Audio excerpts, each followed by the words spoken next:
बच्चों, मियाँ नसीरुद्दीन पाठ पढ़ लिया हम लोगों ने, तो अब हम इसके प्रश्न उत्तर पर चर्चा करेंगे। पहला प्रश्न है, मियाँ नसीरुद्दीन को नान भाइयों का मसीहा क्यों कहा जाता था?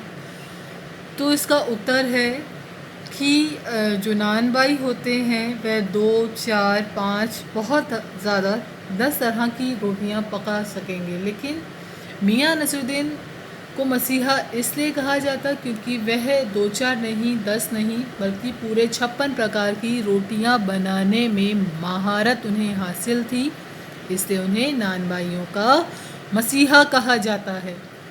दूसरा प्रश्न, लेखिका मियाँ नसीरुद्दीन के पास क्यों गई थी? लेखिका को ने सुना था कि मटिया महल की तरफ एक नानबाई रहते हैं जो वो 56 प्रकार की रोटियां बनाना जानते हैं, तो वह उनका साक्षात्कार लेने के उससे गई थी। वह अपने कहानी का, अपने रेखा चित्र का एक पात्र ढूंढ रही थी। इस कारण उनकी जो खूबियाँ थी, उनकी जो विशेषताएं थी, उन्हें जानने के लिए वह मियाँ नसीरुद्दीन के पास पहुंची। अगला प्रश्न देखिए, बादशाह के नाम का प्रसंग आते ही लेखिका की बातों में मियाँ नसीरुद्दीन की दिलचस्पी क्यों खत्म होने लगी? मियाँ नसीरुद्दीन किसी भी बादशाह को नहीं जानते थे, ना ही उनके ख़ानदान में कोई और, उनके बाप दादा ही जानते थे। वह अपनी बातों को बढ़ा चढ़ा के कहने के कारण बादशाह का जिक्र कर जाते हैं, जिसे लेखिका जान जाती हैं और लेखिका उसे उन बादशाह का नाम जानने का जब प्रयास करने लगती हैं। चूँकि मियाँ नसीरुद्दीन को किसी बादशाह के बारे में कुछ ज्ञान नहीं है, वे नहीं जानते किसी बादशाह को, इसलिए वह लेखिका की बातों में उनकी दिलचस्पी खत्म हो जाती है। उन्हें लगता है कि यदि उन्होंने लेखिका की बातों का जवाब दिया तो उनका झूठ पकड़ा जाएगा। ठीक है। अगला प्रश्न है, मियाँ नसीरुद्दीन के चेहरे पर किसी दबे हुए अंधड़ के आसार देखकर यह मजनून ना छेड़ने का फैसला किया। इस कथन के पहले और बाद के प्रसंग का उल्लेख करते हुए इसे स्पष्ट कीजिए। मियाँ नसीरुद्दीन के चेहरे पर किसी दबे हुए अंधड़ मतलब आंधी।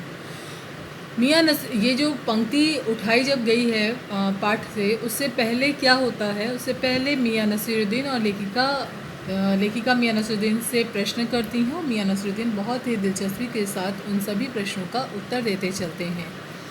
और जैसे ही बादशाह का जिक्र आता है, चूँकि मियाँ नसीरुद्दीन किसी बादशाह को नहीं जानते थे, उन्हें लगा कि अगर उन्हें ज़्यादा उत्तर दिए तो उनका झूठ पकड़ा भी जा सकता है, इसलिए उनकी दिलचस्पी बिल्कुल ख़त्म हो जाती है और किसी भी प्रकार के उत्तर उनको अनदेखा करना प्रारंभ कर देते हैं। किसको? लेखिका को अनदेखा करते हैं, उनकी बातों में कोई दिलचस्पी नहीं लेते, और जिससे लेखिका को यह अंदाज़ा हो जाता है कि अगर उन्होंने अब उन्हें किसी भी तरह से मियाँ नसीरुद्दीन से बादशाह का पता नहीं चलेगा, और उन्हें लगता है कि यदि उसी मजनून मतलब इस विषय को अगर और छेड़ा गया तो हो सकता है मियाँ नाराज़ हो जाएं और उन्हें अपमानित होकर उस जगह से जाना पड़े। पांचवा प्रश्न, पाठ में मियाँ नसीरुद्दीन का शब्द चित्र लेखिका ने कैसे खींचा है? तो आप देखिए, जब मैंने पाठ पढ़ाया था तो मैंने कहा था मियाँ नसीरुद्दीन का जब चित्र खींचती हैं वह बहुत मियाँ चारपाई पर बैठे, देखिए यहाँ से स्टार्ट होगा, यहाँ से आप लिखेंगे बिल्कुल एज इट इज़, आप लिखते चले जाएंगे। मियाँ चारपाई पर बैठे बीड़ी का मज़ा ले रही हैं, मौसमों की मार से पका चेहरा, आँखों में काइयाँ भोलापन और पेशानी पर मंझे हुए कारीगर के तेवर। ये बस आप 2 लाइनें लिखेंगे, इसमें किसी भी तरह की कोई एडिटिंग अपनी तरफ से नहीं करेंगे। जो लिखा हुआ है वही आपको अपने कॉपी में लिखना है, क्योंकि यहाँ पर सिंगल इन्वर्टेड कॉमास करके आप इसको बताते चलेंगे। आगे देखिए, मियाँ नसीरुद्दीन की कौन कौन सी बातें आपको अच्छी लगी, या आप अपने स्तर पर बताएंगे कि क्या क्या चीज़ें अच्छी लगी। तालीम ही बड़ी चीज़ होती है। यह लेखक ने तालीम शब्द का 2 बार प्रयोग किया है।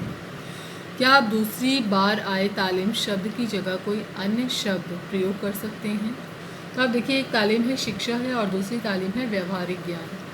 हम अगर जो किताबी ज्ञान को अगर हम अपने व्यवहार में नहीं लाते तो उस तालीम का, उस शिक्षा का कोई भी अर्थ नहीं रहता। आप बहुत सारे लोगों से मिलते हैं, देखते हैं कि वो बहुत पढ़े लिखे हैं लेकिन उन्हें व्यवहारिक ज्ञान नहीं है, या समाज में किस तरह से व्यवहार करना चाहिए इसकी तनिक भी तमीज़ नहीं होती, तो वहाँ पर वह तालीम व्यर्थ हो जाती है। एक तालीम है शैक्षणिक योग्यता और दूसरा है उसी का व्यवहारिक ज्ञान। व्यवहारिक ज्ञान हम यहाँ शब्द ले सकते हैं। अगला है मियाँ नसरुद्दीन तीसरी पीढ़ी के हैं जिसने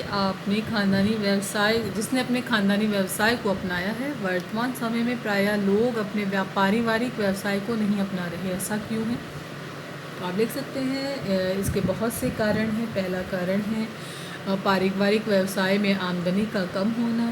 दूसरा, पारिवारिक व्यवसाय के प्रति व्यक्ति की रुचि रुझान का ना होना। तीसरा, आजकल के युवाओं में आधुनिक समय में देखा जाए तो अपनी एक अलग पहचान बनाने का जो जुनून होता है, उस कारण भी पारिवारिक व्यवसाय को बच्चे नहीं अपनाते।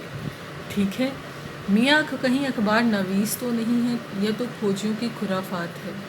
अखबार की भूमिका अगर देखें तो न्यूज़पेपर या मीडिया को कहा गया है। मीडिया जब चाहे किसी को भी तारीफ़ों के पुल बांधते वैसे लोगों के सिर आंखों पर बैठा देती है और जब चाहे वह उन्हें धरातल पर पहुंचा देती है। तो इसीलिए वो कहते हैं कि यह तो खोजियों की खुराफात है।